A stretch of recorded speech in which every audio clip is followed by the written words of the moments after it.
Alright guys, welcome back to another daily drive. I am now going to be doing a crossroad, so we're going to be turning right.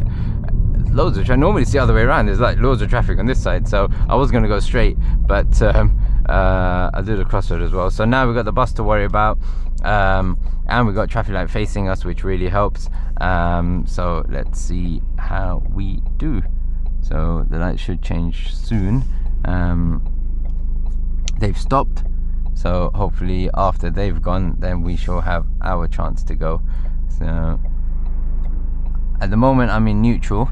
Let's see over there. Yeah, at the moment I'm in neutral, and often I'll tell my students, when you're waiting at the front, be in first, because doing this, changing gear, getting back into and getting ready, basically getting your biting point and stuff, is a bit much to do sometimes right at the start under pressure. So I'm keeping it rolling. I can see that they're going, there's no one coming, so I don't need to fully stop. What that does is it stops you having to get your biting point again if you're ever, you know, worried about doing that. So I could just plan ahead and see that there are no cars coming and no one in my sort of side that, you know, will be doing a near side to near side type method, and so it's a lot easier to continue the flow going instead of stopping, getting the biting point, moving off on a slight hill, you might stall, you know, things like that. So you can eliminate a lot of issues by planning ahead a lot. So, you know, I just came in slowly. A lot of students rush into a crossroad. There's actually no need to do that, because you're not going to be going, especially when you see cars coming. So you're going to be going in, there's cars signaling, they might stop, so always stay back. There you go. Whenever someone turns off from a fast road onto a slow road, and we can't undertake this guy, so keep that in mind. Yeah, whenever someone goes from a fast road to a slow road, they might stop because there might be a pedestrian like that lady there, for example, crossing, and you might not have seen that. So, you know, and if you're doing 50 odd miles an hour going into them, it's not ideal. Keep that undertaking rule in mind. It's really important. They're doing like 30 or so on the 50 mile an hour road. It's ridiculous. So, you know, they should have really picked up their speed. But, you know, rules are rules, so try and abide by them if you can. You know, the odd occasion my speed goes over. One of my viewers spotted that as well the other day, which is fair play. You know, none of us should be speeding. So now, got the kids, going to stay back, never kind of go up fast towards people, because you might scare them, especially when they've got kids around. Now, this is a joining of a dual carriageway, so I've got a slight angle, so that means I can join my lane easily, okay, but it needs to be clear. So I'm going to start looking, and I'm going to wait. There's a chance after the van. The middle lane's also going to be clear now, which makes life a lot easier. But notice I can just get in without my car going over the line like that. Okay, I've just done that on purpose there. Okay, so if your car can stay within your line without going over or near that line, then you don't need the second lane to be clear. So hopefully that makes sense. I'm not sure if that made sense, but yeah, if you got a nice angle towards the approach, you only really need one lane to be clear. But if you're coming up straight towards your junction where the dual carriageway is going straight across you like that, instead of you angling towards it, so if that's the road and you want to join it and you're angling, then it's a lot easier.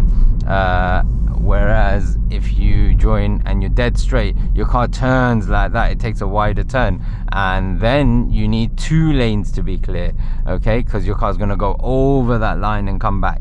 And always be careful of that, because some people don't realize that the car is like a rectangular block, and literally it's just going to come over that line and come back, and if someone's coming in that lane, bang, they're going to clip you just as you're coming along trying to straighten up.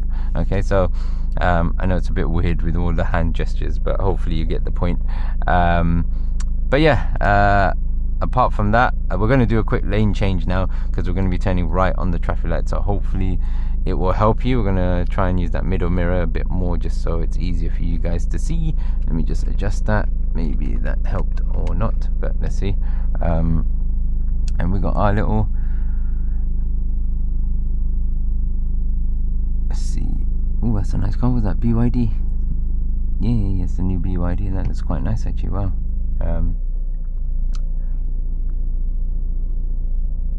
There we go, light to green. It's quite busy now, so I'm going to be planning well in advance. So I know I need to turn right. It's quite far, but you know, stage by stage I want to get one lane done at a time. So I'm starting to plan and assess how people are driving, how fast are they, can I get in or not. So I've built up my speed a bit. Now they're all going fast, no one knows I want to go into the other lane, so I'm going to signal, but I'm not going to move. I'm going to stay straight. Okay, I'm going to check my mirrors. I'm using that mirror a lot more. Car next to me seems to be holding up a little bit, but he's not really letting me go, so I'm going to hover off a little bit. The gap there between the van, I'm going to make sure none of these cars are coming in as well. That can be a nightmare, because you want to go in, they want to go in, everyone's looking at this middle lane being clear and no one goes in, you know. So sorry, both of you go in, and therefore it's a big issue. Wow, it's busy here today. I should not have come this route, but is what it is. So now I need to go one more lane, and I'm just going to bide my time, see when it's going to be safe. There are no gaps at the moment. Okay, make sure you leave your gap from the car in front, especially because it's the brand new Polestar 4, I think that is. So don't want to hit that. So now slight gaps appearing, but you know, if I maybe signal, there's a gap between me there and the BYD, that car, but if I signal, maybe I can get in. Let's see if he's going to be nice or not. And look, he's holding off or not. There we go, he doesn't want to let me in, but I'm going to be mean and pushing, because when someone's being silly like that, that's just annoying. Don't do that in your driving, yeah. So you could see clearly I wanted to come in and there was enough space, but you're not meant to push in. But that's just me. He thinks I'm a learner, that's why he doesn't want to let me in. So can't really blame him sometimes, but because I got the L board on the top, and that's why a lot of people don't want to sit behind a learner, but he is now. So that's that. But if, say for example, I did it the proper way, because obviously you guys can't do that, if I was to do it the proper way, I would just cancel my signal, carry on like this wild track Ford driver is doing, and just continue there for a little bit longer, and when it's safe I'll come back again. There's no pushing in. Do not do what I just did, and a lot of students do that. Actually, good job. For example, now what I just did there, I had a student who did that about 20 years ago, I think, and it was like the last junction, and the examiner said turn right, and you could see there were cars coming, but he saw that the junction was coming up and he wanted to lane change, and he pushed in basically like I just did now, and the examiner told him, you know, I wish you'd have just gone straight ahead, because you would have then basically passed. You'd have had your license in your hand. But you know, sometimes what happens is students, when they have given an instruction, they think it's compulsory, but it never is. It's just a request. So if it's safe to do it, you do it. If not, never push in like I just did. Never do that. And you know, there's ways to drive in a driving test, and there's ways to drive out of a driving test.